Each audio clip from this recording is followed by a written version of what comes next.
ലോകത്താകമാനമുള്ള സ്ത്രീകൾ പറയുന്ന പ്രധാനപ്പെട്ട 3 കള്ളങ്ങൾ എന്തൊക്കെയായിരിക്കും? നമ്പർ 3, പരിണാമത്തിൻ്റെ വഴിയിൽ സ്ത്രീകൾക്ക് പുരുഷനേക്കാൾ ഒരു പൊടിക്ക് അസൂയ കൂടിപ്പോയതിന് പല കാരണങ്ങളുണ്ട്. ചരിത്രത്തിലെ നല്ലൊരു കാലഘട്ടം പുരുഷൻ്റെ ശ്രദ്ധയെ ആകർഷിക്കുന്നതിന് വേണ്ടി മറ്റ് സ്ത്രീകളുമായി മത്സരിക്കേണ്ട അവസ്ഥ അവൾക്കുണ്ടായിട്ടുണ്ട്. അവളുടെ അറ്റാച്ച്മെൻറ്റ് സ്റ്റൈൽ വ്യത്യസ്തമാണ്. ഓക്സിറ്റോസിൻ ഹോർമോൺ കൂടുതലായതും ബ്രെയിൻ സ്ട്രക്ചറുമൊക്കെ ഇതിനൊരു കാരണമാണ്.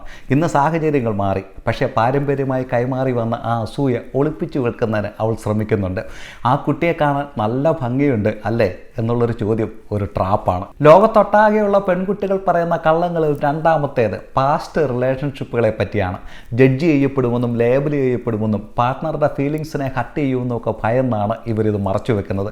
ഇതിനർത്ഥം ആൺകുട്ടികളെക്കാൾ കൂടുതൽ പാസ്റ്റ് റിലേഷൻഷിപ്പ് പെൺകുട്ടികൾക്കുണ്ട് എന്നുള്ളതല്ല.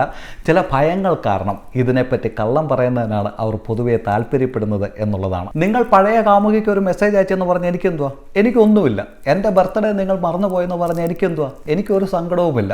ദേഷ്യവും സങ്കടവും ഒക്കെ വരുമ്പോൾ പൊതുവെ ആണുങ്ങൾ ബഹളം വെച്ച് പട്ടിഷോ കാണിക്കാറാണ് പതിവ്. പക്ഷേ സ്ത്രീകൾ തങ്ങൾക്കൊന്നും സംഭവിച്ചിട്ടില്ല എന്ന് ഭാവിക്കാറാണ് പതിവ്. പക്ഷേ നിങ്ങൾ കരുതുന്നത് പോലെ ഒന്നും മറക്കുന്നില്ല, പൊറുക്കുന്നുമില്ല. ലോകത്തെമ്പാടുമുള്ള സ്ത്രീകളിൽ നിന്ന് വ്യത്യസ്തരാണ് മലയാളി പെൺകുട്ടികൾ. കുറേ കൂടി അഡ്വാൻസ്ഡാണ്, ബോൾഡാണ്, മോഡേൺ ചിന്താഗതിക്കാരാണ്. അതുകൊണ്ട് തന്നെ നിങ്ങളുടെ ജീവിതത്തിലെ പെൺകുട്ടി ഇത്തരം കള്ളങ്ങൾ പറയണമെന്ന് യാതൊരു നിർബന്ധവുമില്ല.